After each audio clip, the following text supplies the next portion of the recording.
madaxweyne ku-xigeenka jamhuuriyadda Soomaaliland mudane Cabdiraxmaan Cabdilaahi Ismaaciil Saylici ayaa maanta furay kulan lagaga arinsanayay muhiimadda uu Soomaaliland u yeelanayo mashruuca loogu magac daray One Health Approach ama caafimaadka midka ah.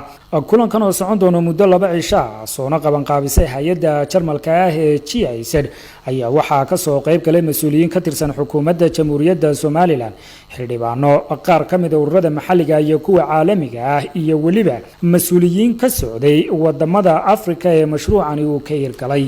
waxaana ugu horeyn sharaxaad ka bixisay barnaamijkan iyo sida uu shaqeyn doono haddii la hirgeliyo Mrs.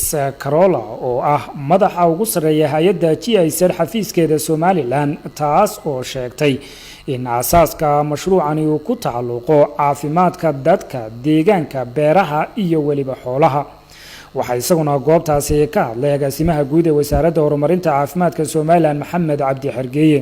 nidaamkan One Health ku relatively waa nidaam cusub, inkastoo conceptkiisu muddo dheer uu jiray oo adduunyadu ay ogeyd in loo baahan yahay in nidaam cooperative oo wada shaqeyna oo multi-sectoral ama hay'adaha kala duwan ay ka qayb qaadanayaan oo multidisciplinary in lagu shaqeeyaa ay wanaagsan tahay.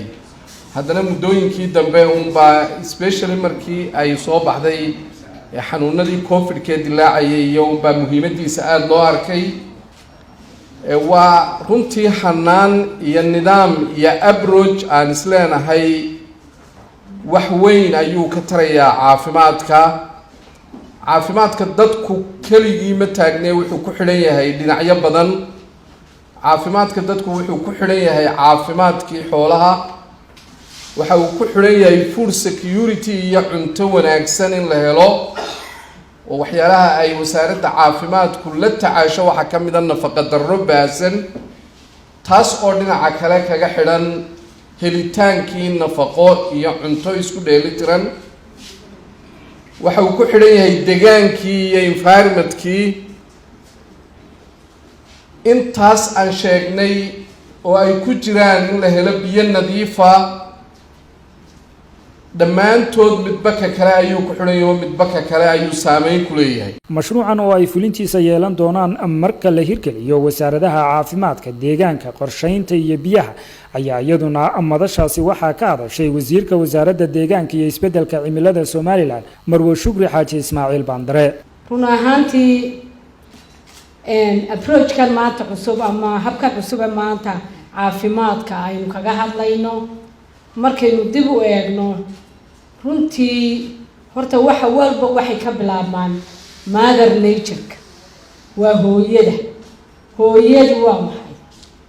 mother nature marka la leeyahay maxay tahay? waa hooyada ina quudisa. hooyaduna waxa weeyaan in la ilaaliyo deegaan saliima oo hagaagsan ayaa bulsho saliima soo saara. waxoo dhan waa seerkan isku wada xidhan weeye. haddaba caafimaadka bini aadamka iyo xooluhu waxay ku xidhan yihiin sidaan idiin idhi sidaynu u ilaashano deegaankeena oo deegaan caafimaad qaba inuu helo. kulankan ayaa sidoo kale intii uu socday waxaa lagu soo bandhigay meelaha uu mashruucani awoodda saari doono iyo weliba habka uu shaqeyn doono. gabagabadii waxaa si rasmi ah u furay kulankan madaxweyne ku-xigeenka jamhuuriyadda Soomaaliland mudane Cabdiraxmaan Cabdilaahi Ismaaciil Saylici.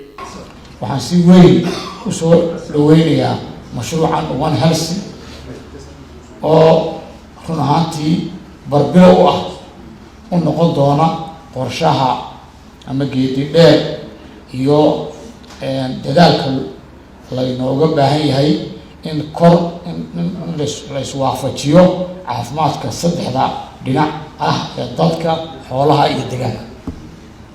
sida aynu la wada soconno wax weyn